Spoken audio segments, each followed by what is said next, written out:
Russian को कपड़े धुलवाने में सबसे ज्यादा दिक्कतें उठानी पड़ रही हैं। इस देश में लगे प्रतिबंधों की वजह से उनकी टेक्सटाइल इंडस्ट्री ठप सी हो गई है। आगे बढ़ने से पहले वीडियो को लाइक और चैनल को सब्सक्राइब कर दीजिए।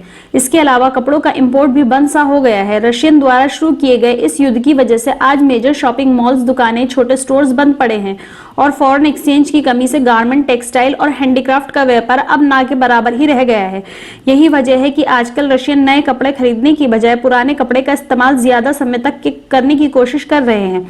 ऐसे समय में रशियन भारत और चाइना कुछ ही देशों पर सप्लाई के लिए निर्भर है।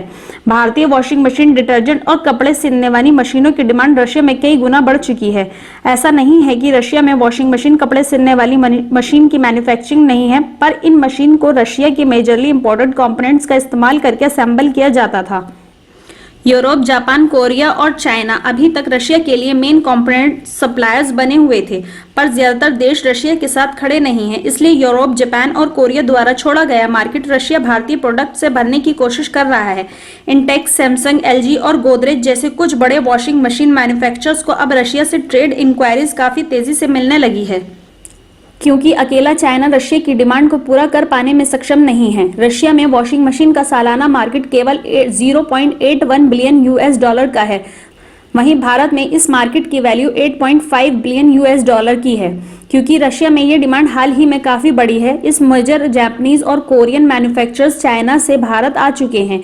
इसलिए सभी मैन्युफैक्चरर्स अब भारत के थ्रू रशिया मार्केट से मोटा पैसा कमाने में लग चुके हैं।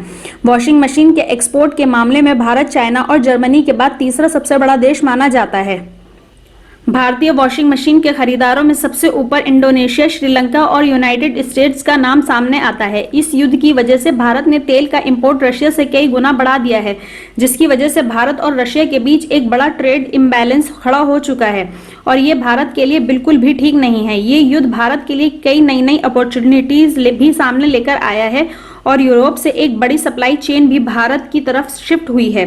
2022 की सर्दियों में भारत ने अपने पूरे इतिहास में रूम हीटर्स का अब तक का सबसे बड़ा एक्सपोर्ट किया है और इसमें रशिया ने सबसे अहम भूमिका निभाई है। डिस्काउंटेड ऑयल के बदले भारत से बड़ी मात्रा में रूम हीटर्स का एक्सपोर्ट रशिया को किया गया और रशियन अपनी सर्दी ठीक ढंग से निकाल पाए। सी रूट से अभी भी होम अप्लायंसेस का एक बड़ा एक्सपोर्ट रशिया की आम जनता के लिए भारत से किया जा रहा है। ये बात तय है कि इस युद्ध के खत्म होने के बाद भी रशिया भारतीय गुड्स का एक बड़ा इंपोर्टर बना रहेगा।